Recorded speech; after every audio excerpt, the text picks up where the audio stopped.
Yes, my people, I am back again. This time around, I am going to give you mixed news. That's including other teams. Okay, today being a match day. Even though not many matches are going to be played today, most of the games are going to be played tomorrow. But I'll still let you, I'll break it down for you. The teams are going to play tonight and tomorrow. Chelsea's game is also tomorrow.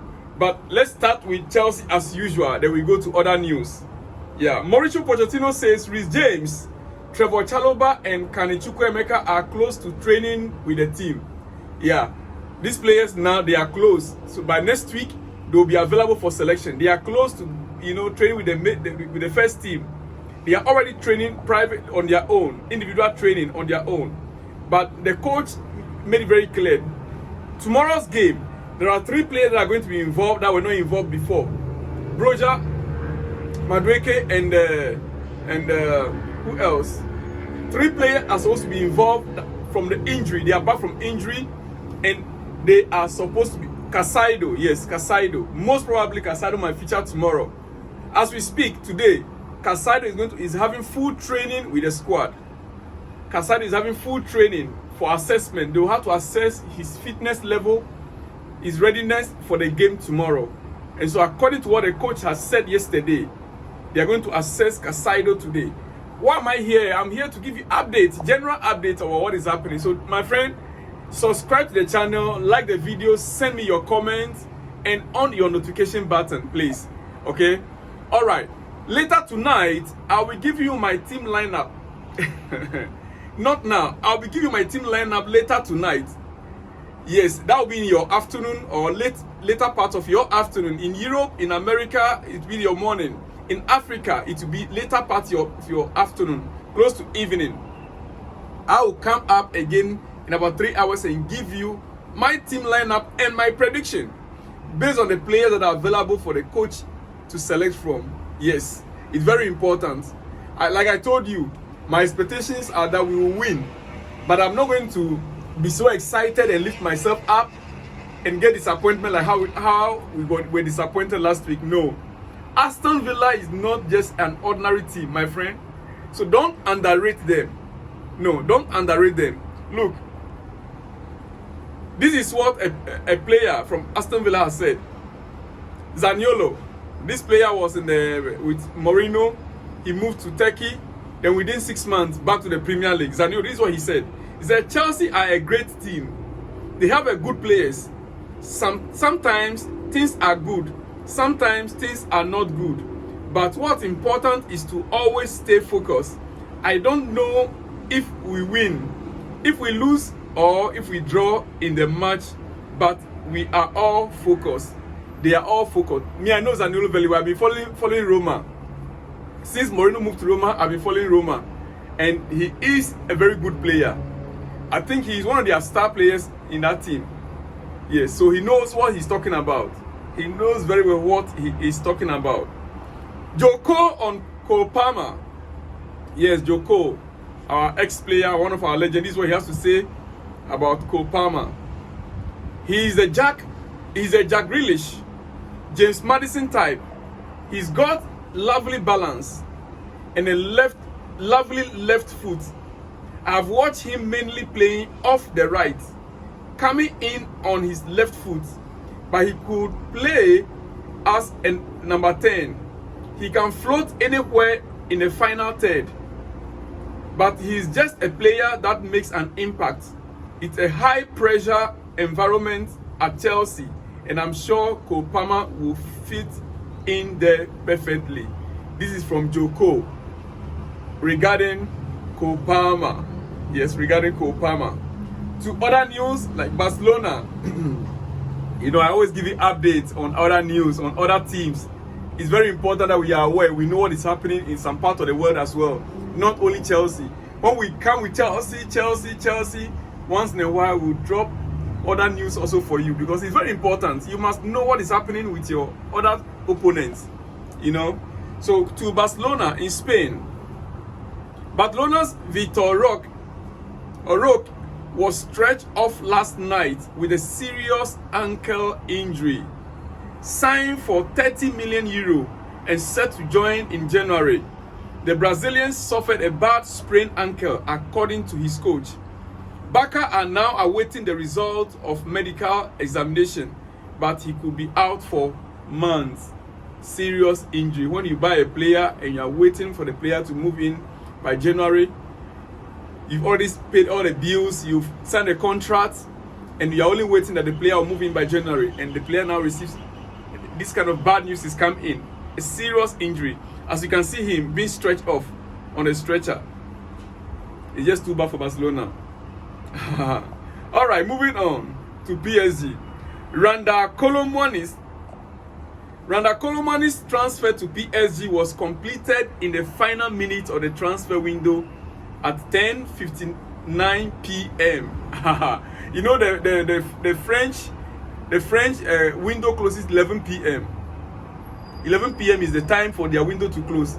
During the transfer windows, yeah, the French window closes at 11 p.m. But this deal was completed at exactly 10:59 p.m. Who was checking the time for them? Who monitored the time for them? Whether they did not cross the 11 p.m. mark. It's very funny, very interesting. Look at it here. They said it 10:59 p.m. and the window is supposed to shut at 11 p.m. By 10:59, the document was signed. Who was monitoring the time for them?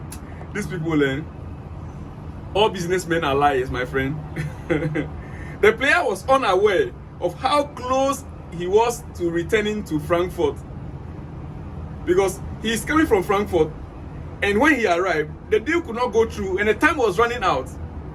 So he was so close to going back to Frankfurt.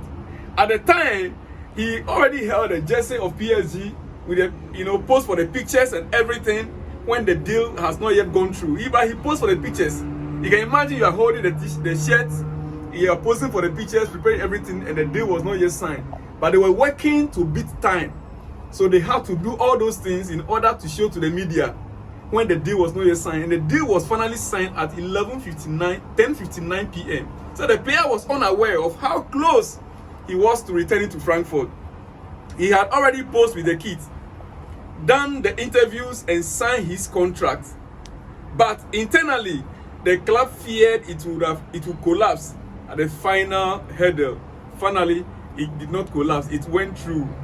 It went through. As you can see the picture there when he was, posing with the shirt, with the jersey. All right. Fabrizio Romano reports. Pochettino, why is Thiago Silva here? He answered, because he wants to stay here. As he stayed here because the club wanted him, they extended the contract. Thiago knew the project very well. When he extended, he knew the project, according to our coach. According to our coach. I'm sorry about that again. Once again, I'm sorry. According to the coach. Yeah. All right. Manchester United are ready to sell Jadon Sancho to the highest bidder in January transfer window after Erik ten Hag decided to cut his losses. Yeah, it's been concluded and agreed that Jadon Sancho should be let go by January. So we wait and see the highest bidder. Who would that be? Sancho is still a good player. He might find a good environment where he can flourish. So who will be the highest bidder? Chelsea fans, should we go in for him? I don't think so. I don't think we need Jadon Sancho. You can tell me at the comment section what you think. Should we go in for Jadon Sancho, Chelsea fans? Well, we wait to see. The highest bidder according to Manchester United. Erik ten Hag on his position. In the dressing room, staff, coaches, medical. Here everyone is united. Here at Manchester United you fight. Leagues, I know my players. And the only thing is to win games here. Every single game. That is from Erik ten Hag. Yeah, when he was being queried or questioned about his position in the club. That is the answer he gave. There is a picture I want you to see on the screen there. When Chelsea was Chelsea. With the jersey and Samsung. Watch that picture carefully. Few seconds. I love that picture. I love it. Alright. To Newcastle. Newcastle has agreed a new 5-year deal with midfielder Bruno Guimaraes. His contract will include a release clause of £100 million. What? Release clause of £100 million for who? Bruno Guimaraes. My goodness. Right now they price the players anyhow. They just don't want to sell. And the player agreed to this deal. £100 million. So if something should go wrong right now, as it is right now, and the player decides to leave, any potential suitor or buyer will have to cough out £100 million. Well, this is according to Fabrizio Romano. That's the source. Fabrizio Romano source is a reliable source, so I have no doubt on that. I don't know, but tonight I will come your way again with exclusives, and I'll give my predicted lineup and my predicted score line. Hopefully, I'll give my predicted score line. I'll see you. No, wait a minute. I'm not done yet. Wait a minute. I am not done. Wait a minute. I'm not done. I can't be done here with you. Yes. How will I just go without giving you the teams that are going to play tonight? Tonight, we have Crystal Palace versus Fulham, Luton versus Wolves, Manchester City, Nottingham Forest. These are the games we play tonight. Crystal Palace, Fulham, Luton versus Wolves, Manchester City, and Nottingham Forest. Tomorrow, where Chelsea will play, we have Brentford versus Everton, Burnley, Manchester United, Arsenal versus Spurs. That's the cracker. Arsenal Spurs, London Derby. I would love that one. Brighton, Bournemouth, Chelsea, Aston Villa, Liverpool, West Ham. Another cracker. Sheffield United and Newcastle. Those are the games that we play tomorrow. Yes, but today it's only 3 games. Crystal Palace, Fulham, Luton, Wolves, Man City, and Nottingham Forest. I'll see you again later tonight with the last news, exclusives, and my own predictions. Shalom and peace.